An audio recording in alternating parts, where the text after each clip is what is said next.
यत्र यत्र चतुर्वक्त्र श्रीमद् भागवतं भवेत् गच्छामि तत्र तत्राहं गौर्यथा सुतवत्सला எங்கெங்கெல்லாம் கண்ணுக்குட்டி நிற்கிறதோ ஓடுகிறதோ அங்கெங்கெல்லாம் தாய்ப்பசு பின்னே தொடர்ந்து ஓடும். அதேபோல் பாகவத புராணத்தை பாராயணம் செய்து அதன்படி நடப்பவர்கள் எங்கெங்குள்ளார்களோ அவர்களை தொடர்ந்து கண்ணனெம்பெருமான் ஓடி வருகிறான். கந்தனிடத்தில் தாய்க்கு பாசம் உள்ளது. அதேபோல் தன் பக்தனிடத்தில் பகவானுக்கு பாசம் உள்ளது. தன் பக்தனை என்றும் விட்டு கொடுக்காதவன், ஆசிரித பரதந்திரன், பக்த பராதீனன் எம்பெருமான். அவ்வெம்பெருமானுடைய சரித்திரங்களை கேட்பது ஓரொரு பக்தனுக்கும் பிரியமானது. மற்ற அனைத்து கவலைகளும் தீர்ந்து போய் பெருமானிடத்திலேயே நம்முடைய மனத்தை நிலைக்க வைப்பதற்கு அவனுடைய கதைகளை கேட்பது இன்றியமையாதது, எளிதான ஒரே வழி. ஆகையால் தான் பரீட்சித்துக்கு கண்ணனுடைய கதைகளை அனைத்தையும் மிக விளக்கமாக சுகாச்சாரியர் கூறிக்கொண்டு வருகிறார். அதில் தற்போது நாம் இந்த உலகமெல்லாம் உற்பத்தி செய்ய தொடங்கப்பட்ட போது எப்படி பிராச்சீன பர்கிசுக்கள் மாரீஷாவை கல்யாணம் பண்ணிக்கொண்டு முதலில் பெற்றார்கள். தக்ஷ பிரஜாபதி பிறந்தான். தக்ஷனுக்கு 10,000 பிள்ளைகள் பிறந்தாலும் உதவாமல் போனார்கள். அப்புறம் 60 பெண்களை பெற்றெடுத்தார். அந்த 60 பேரில் 10 பேரை தர்மனுக்கு கல்யாணம் பண்ணி கொடுத்தார், 27 பேரை சந்திரனுக்கு கல்யாணம் பண்ணி கொடுத்தார், 13 பேரை கஷ்யப பிரஜாபதிக்கு கல்யாணம் பண்ணி கொடுத்தார். அதற்கப்புறம் 3 ரிஷிகளுக்கு 2 6 பெண்களை கல்யாணம் பண்ணி கொடுத்தார். தார்க்ஷனுக்கு 4 பெண்களை பண்ணி கொடுத்தார். இந்த சரித்திரம் எல்லாம் பார்த்துட்டோம். அதற்கு மேலே கஷ்யப பிரஜாபதி 13 பேரை கல்யாணம் பண்ணாலே அதுல மிக முக்கியமானவள் அதிதி தேவி. கஷ்யபருக்கும் அதிதிக்கும் பிறந்தவர்கள் அனைவரும் தேவர்கள். கஷ்யபருக்கும் திதிக்கு பிறந்தவர்கள் அனைவரும் தைத்தேயர்கள். அவர்களெல்லாம் அசுரர்கள். அப்ப ஒரே தந்தையினிடத்தில் 2 மனைவிகளுக்கு பிறந்த குழந்தைகள் ஒத்தருக்கொத்தர் எவ்வளவு பகையாளிகளா மாறி போயிட்டாப்போ. அதுலேயும் தேவர்கள் எல்லாம் பகவானிடத்தில் பக்தி கொண்டவர்கள், அசுரர்கள் பெருமானிடத்திலே பக்தி இல்லாதவர்கள். அந்த தேவர்களில் மூத்தவன் சூரியன்னு பார்த்தோம். சூரிய பகவானுக்கு யமதர்மராஜன் பிறந்தார். அவருக்கு கூடவே யமுனாங்கிற பெண்ணு யமி பிறந்தாள் என்பதையும் பார்த்தோம். அதே போல அதிதி தேவிக்கு துவஷ்டாங்கிறவர் பிறந்தார். துவஷ்டாவுக்கும் ரச்சனா என்கிற பெண்ணுக்கும் கல்யாணம் நடந்தது. ஆனா இதுல வியப்பு, ரச்சனா தேவர்கள் குலத்தில் பிறந்தவள் அல்லள், அவள் அசுரர்களுக்கு பிறந்தவள். அந்த ரச்சனாதேவியை தொட்டா கல்யாணம் பண்ணி கொண்டு விஸ்வரூபங்கிற பிள்ளையை பெற்றார். மிக நல்ல பிள்ளை. ஆனா தன் தாயினுடைய பிறந்த வீட்டினிடத்தே விஸ்வரூபனுக்கு ஆசை அதிகம். அதனால அசுரர்களுக்குத்தான் அவர் நன்மை செய்து கொண்டு அவர்களுக்கு குருவாக இருந்து வந்தார். பிருகஸ்பதி தான் தேவர்களுக்கு குரு. வாசஸ்பதி பிருகஸ்பதி என்று சொல்லுவார்கள். அந்த பிருகஸ்பதியினிடத்தில் ஒரு முறை இந்திரனுக்கு பிணக்கு ஏற்பட்டது, பூசல் ஏற்பட்டு விட்டது. இந்திரன் தன்னுடைய ராஜசபையில் செருக்கோடு அமர்ந்திருந்தான். புரோகிதர் உள்ளே நுழைந்தார். எழுந்திருந்து மரியாதை செலுத்தி இருக்க வேண்டும். மரியாதை செலுத்தாமல் இருந்தார். அவர் சாபம் கொடுத்திருக்கலாம். ஆனால் ஏதும் சொல்லாமல் உள்ளத்தில் வருத்தத்தோட அந்த இடத்தை விட்டு நகர்ந்து விட்டார். அவர் போனப்புறம் இந்திரன் தன்னுடைய தவறு இன்னதுங்கிறத உணர்ந்தான்.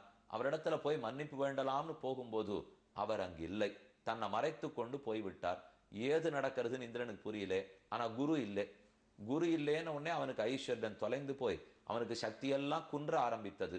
இதுதான் சரியான சந்தர்ப்பம்னு அசுரர்கள் புரிந்து கொண்டார்கள். எப்ப அவனுக்கு குரு இல்லையோ இப்ப அவனை தொலைச்சிட வேண்டிதான் என்று அவர்கள் படையெடுத்தார்கள். ஏதும் செய்ய தோன்றாமல் இந்திரன் நான்முகனிடத்தில் போய் வேண்ட, அப்ப நான்முகன் அபிப்பிராயம் சொல்றார், உனக்கு குரு இல்லை, அதனால நீ தப்பிக்க முடியாது, ஒண்ணு செய். அவன் அசுர பெண்ணுக்கு பிறந்தவனாக இருந்தாலும் விஸ்வரூபன் சிறந்த அறிவாளி, அவனை குருவாக ஏற்றுக்கொண்டு நீ வாழ்வாய் என்று சொல்ல, தேவர்கள் எல்லாம் விஸ்வரூபனிடத்தில் போய் வேண்டி அவரே இவர்களுக்கு குருவாக இருந்தார். ஆனா ஆற விட்டது சொல்லுங்க. கடைசியில இதே இந்திரன் விஸ்வரூபனை கொல்ல போக அந்த கோபம் தாழாமல் தான் துவஷ்டா மறுபடியும் விருத்தராசுரனை சிருஷ்டித்து விருத்தராசுரனுடைய இந்திரனுக்கு பெரும் போர் ஏற்பட்டு விருத்திரனை இந்திரன் கொன்றான். இந்த கதையளவுக்கு நாம போக வேண்டும். மொத்த கதையும் சொல்லிட்டேன்னா குழம்பி போடுவோம். அதனாலே அந்தந்த அத்தியாயம் வரைச்ச அடுத்த 2 அத்தியாயத்தினுடைய கதையை சொல்லிட்டோம்னா இங்க இருக்கும் போல் இருக்கு அப்படிங்கிறதையும் ஞாபகம் வச்சுக்கலாம். மேலும் அடுத்த 2 அத்தியாய கதை தெரிஞ்சாதான் இந்த கதையை ஏன் பார்த்துட்டு இருக்கோங்கிற ஞாபகமே இருக்கும். இதை மட்டும் சொன்னோம்னு இப்ப எதுக்கு இதை கேட்டுருக்கோம் அப்படிங்கிற சந்தேகம் வந்துடும். கீழேந்த தொடர்பு படுத்திக்கணும். 4வது ஸ்கந்தத்தினுடைய இறுதியில் தசப்பிரச்சேதஸ்துக்கள் பிராச்சீன பர்கிஸ்ன்னு விட்டுருக்கோம். அவளுடைய பிள்ளை தக்ஷன். இப்ப தக்ஷனுடைய சந்ததியை தான் பார்த்துட்டு இருக்கோம். இது எங்க போய் விட போறது? விருத்தராசுரன் பிறந்து இந்திரனோட சண்டை ஏற்பட்டு வஜ்ராயுதம் உருவாக்கப்பட்டு விருத்தரனை இந்திரன் கொன்றான் என்று விருத்தராசுரன வதமளவுக்கு பார்க்க வேண்டும். இப்ப பார்க்க வேண்டியது 7வது அத்தியாயம். இந்திரன் தன் குருவை அவமானப்படுத்தியதும் அதனால் குரு விட்டு விலகியதும் விஸ்வரூபனை குருவாக ஏற்றுக்கொண்டதும் அதைத்தான் இதுல பார்க்க போறோம். ராஜா சொல்றார், கஸ்ய ஹேதோஹோ, இது பரீட்சித்தினுடைய கேள்வி. கஸ்ய ஹேதோஹோ பரித்யக்தா ஆச்சாரியேண ஆத்மனசுராக ஏததாச்சக்ஷ்வ பகவன் சிஷ்யானாம் அக்கிரமம் குரவ். சிஷ்யர்கள் குருவை அவமானப்படுத்தினதா நான் கேள்விப்பட்டதில்லையே. சிஷ்யர்களை விட்டுட்டு குரு போயிட்டதாக நான் கேள்வியே பட்டதில்லையே.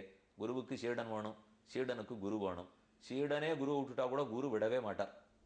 எங்க வேணா நீங்க உபன்யாசம் பாருங்க, இல்ல ஆச்சாரியர்கள்லாம் சிஷ்யால தேடி வராளோ இல்லையோ, சிஷ்யால் ஆச்சாரியரை தேடி போனா சரி, இல்லையா இவனை விட்டுட முடியுமா? அதனால ஆச்சாரியன் தான் எப்பவுமே சிஷ்யனை தேடி வரணும். மழை மேகத்தை தேடி நாம போறோமா? மேகம் நம்மை தேடி வருகிறதா? நாம போய் போய் மழை பெற்று கொண்டு வருவதில்லை. மழை மேகம்தான் நம்மை அண்டி வந்து எங்கு பார்த்தாலும் வேறுபாடு இல்லாமல் மலையில கொட்டுறமா, பூமியில கொட்டுறமா, நதியில கொட்டுறமா, கடல்ல கொட்டுறமா பார்க்காது. அதை போலத்தான் குருக்கள் சீடர்களை ஒரு நாள் விட்டு கொடுத்துட மாட்டா.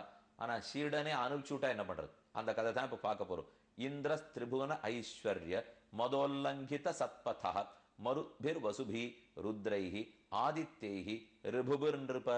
தன்னுடைய ஐஸ்வர்யத்தாலே செருக்கேறி போயிட்டு இந்திரனுக்கு. யாருக்கும் செல்வம் ஏறிப்படுத்துன்னு வச்சுங்கோ, ஆளை பிடிக்கிறதுக்கே முடியாது. குரத்தாழ்வான் ரொம்ப ஆச்சரியமா ஒரு ஸ்லோகத்துல சொல்றார், வித்யா ஜனாபிஜன ஜன்ம மதேன காம குரோதாதிபிஷ ஹததீர்ண சமம் பிரயாமி.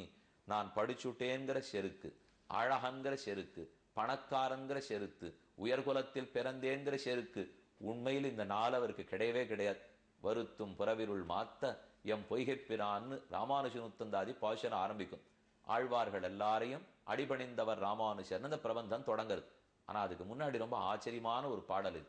மொழியக் கடக்கும் பெரும் புகழாம் வஞ்சமுக்குறும்பாம் குழியக் கடத்தன் நம் கூறத்தாழ்வான் சரண் கூடியபின் பழியக் கடத்துமி ராமானுஜன் புகழ் பாடி அல்லா வழியைக் கடத்தல் எனக்கினியாதும் வருத்தமன்றே. எத்தனை செல்வந்தராய், அழகராய், படிப்பறிவு மிக்கவராய், ஆச்சார அனுஷ்டான சீலராய், குலீனராக உயர்ந்தவராக கூறத்தாழ்வான் இருந்தாலும் இந்த எந்த குறும்புமே அவரிடத்தில் கிடையாது. ஆனா அவர் என்ன சொல்லிக்கிறார்? வித்யா ஜனமத அபிஜனமத, படிச்சுட்டேங்கிற திமிர், உயர்குலம்ங்கிற திமிர், இந்த திமிரையே நான் வாழ்க்கையை கழிச்சுட்டேனே, எனக்கு மோட்சம் கிடைக்குமோ கிடைக்காதோ, ஜென்மம் அதேன காம குரோதாதிபிஷ்ச ஹததீர்ண சமம் பிரயாமி. காமம் தொலைய மாட்டேங்கிறது, கோபம் தொலைய மாட்டேங்கிறது, இப்படியே வாழ்நாள் ஓடிக்கொண்டிருக்கிறதே என்ன அவர் சொல்லிட்டு இருக்கார். இப்ப நிஜமாவே இந்திரனுக்கு அப்ப எவ்வளவு செருக்கு இருக்கும்? ஐஸ்வர்ய மதமத்தோசின்னு சொல்லுவார்கள். சயதா பரமாச்சாரியம் தேவானாம் ஆத்மனஞ்சக நாபியனந்தத சம்பிராப்தம் பிரத்யுத்தானாசனாதிபிகி வாசஸ்பதி முனிவரம் சுராசுர நமஸ்கிருதம் நோச்சசால ஆசனாதிந்திர பஷ்யன்னபி சபாகதம்.